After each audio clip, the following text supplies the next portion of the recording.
середине февраля 1945 года советские войска с тяжелыми боями продвигались по восточным землям Германии. Опасаясь мести и расправ, сотни тысяч местных жителей, в основном женщины и дети, бежали вглубь страны, надеясь найти убежище подальше на западе. Столица Саксонии была переполнена беженцами. Каждый день они прибывали поездами, автобусами, приходили пешком, принося с собой боль и страх перед наступающими русскими. Этот город казался наиболее безопасным, ведь его за всю войну ни разу не бомбили. А в 10 вечера 13 февраля завыла сирена. Над Дрезденом с запада появились британские бомбардировщики. На самый центр города они обрушили тысячи бомб. Сбросив осветительные бомбы и смертоносный груз, самолеты ушли. Но вслед за ними появились новые. Они зачем-то опять сбрасывали бомбы на уже разрушенные горящие дома. Почти сразу, по непонятной причине, в центре города в небо поднялся гигантский огненный смерч. Температура рядом с эпицентром была настолько большой, что люди превращались в пепел за считанные секунды. Булыжники мостовых от адского огня становились мягкими, как пластилин, а каменные здания сгорали дотла, словно бумажные макеты. Люди пытались найти хоть какое-то укрытие, но спасения не было нигде. На следующий день над городом опять появились бомбардировщики, теперь американские. Все повторилось. Последствия этих бомбардировок оказались ужасающими. Целые районы города превратились в выжженную пустыню. Количество погибших достоверно неизвестно до сих пор. Помимо жителей в городе находились тысячи военнопленных и огромное количество беженцев. От многих остался лишь пепел. Но что за невероятное оружие, вызвавшее такой огненный смерч, применили наши союзники?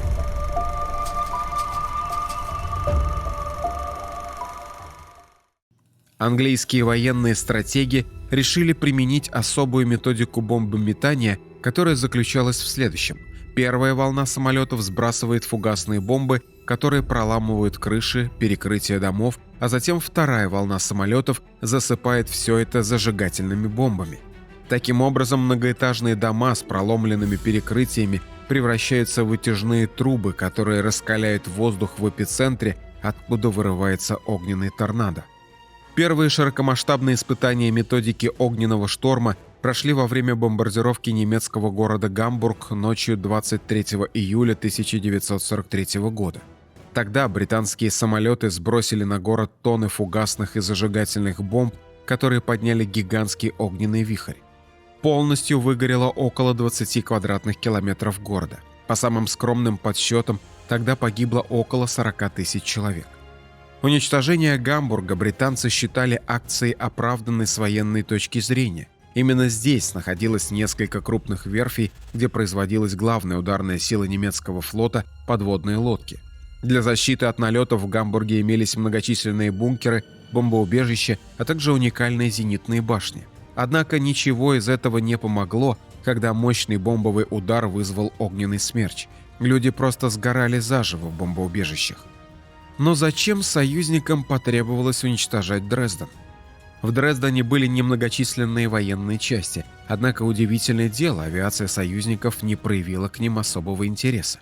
Промышленных предприятий в центре города не было, они располагались в 5 километрах от центра и практически не попали под бомбежку. А точкой прицеливания в этой кошмарной бомбардировке был именно центр города, где находились известные дрезденские галереи и музеи. Памятники архитектуры оказались в значительной степени нетронутыми. В некоторые музеи бомбы действительно попадали, и там имелись разрушения. Однако ущерба галереям было нанесено значительно меньше, чем обычным жилым домам. Американские и английские летчики были квалифицированные специалисты своего дела и знали, куда направлять удары. Но что тогда было целью этих бомбардировок? Главной целью атаки были сами жители этого города. Из воспоминаний очевидца бомбардировки Дрездена Кристофа Адама. В Дрездене трижды подвергался бомбардировке один и тот же район. Ни одной бомбы не упало в военный квартал. На взлетной площадке тоже ни одной. Мы были в двойном подвале, слышали звуки с улицы, а потом начался грохот. Сначала бросали взрывные бомбы, потом зажигательные бомбы, бомбы с жидкостью. Очень сильно пахло. Горящая жидкость проникала в подвал. Тогда еще не знали, что это небесный огонь напалм и термические бомбы, новое оружие, от которого практически нет спасения.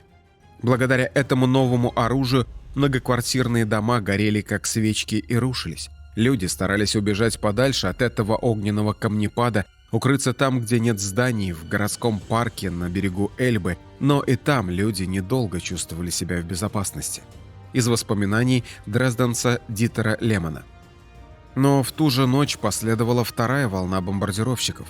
Более чем из 1000 самолетов вновь посыпались сотни тысяч зажигательных и тысячи фугасных бомб на город, истекающий кровью. Людей, находившихся в парке и на лугах у Эльбы, обстреливали из самолетных пушек и пулеметов. Для расчистки завалов использовали выживших после бомбежки военнопленных.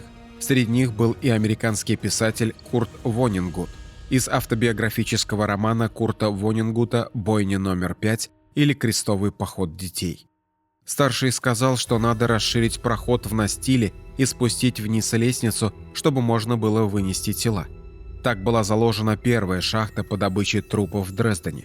Постепенно такие шахты стали насчитываться сотнями. Сначала трупы не пахли, и шахты походили на музей восковых фигур.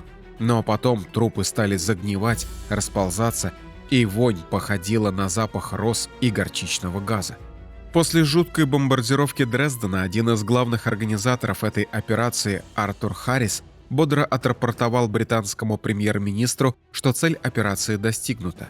По всей видимости, получается, что основной целью этой операции было уничтожение мирного населения. В подтверждение всему этому служила телеграмма Черчилля генералу Гастингсу Исмею, секретарю Совета обороны Великобритании и будущему руководителю НАТО, датированная 25 марта 1945 года. Мне кажется, что настал момент, когда вопрос о бомбардировках немецких городов просто ради усиления террора, хотя и под другими предлогами, должен быть пересмотрен.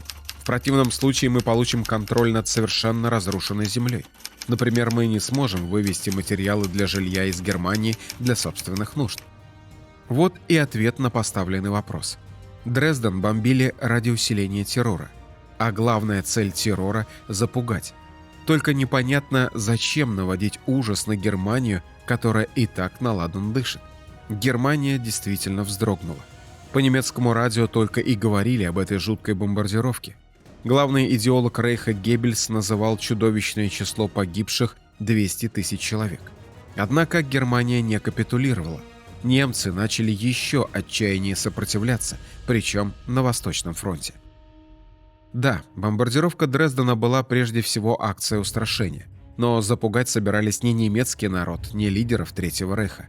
Это была демонстрация силы прежде всего перед Советским Союзом. Несмотря на то, что Ялтинская конференция закончилась определенными договоренностями, вопросы между союзниками остались. Черчилль никак не мог смириться с тем, что Польша будет в советской зоне влияния. Он был уверен, с Советским Союзом нужно разговаривать только с позиции силы. И эту силу нужно продемонстрировать.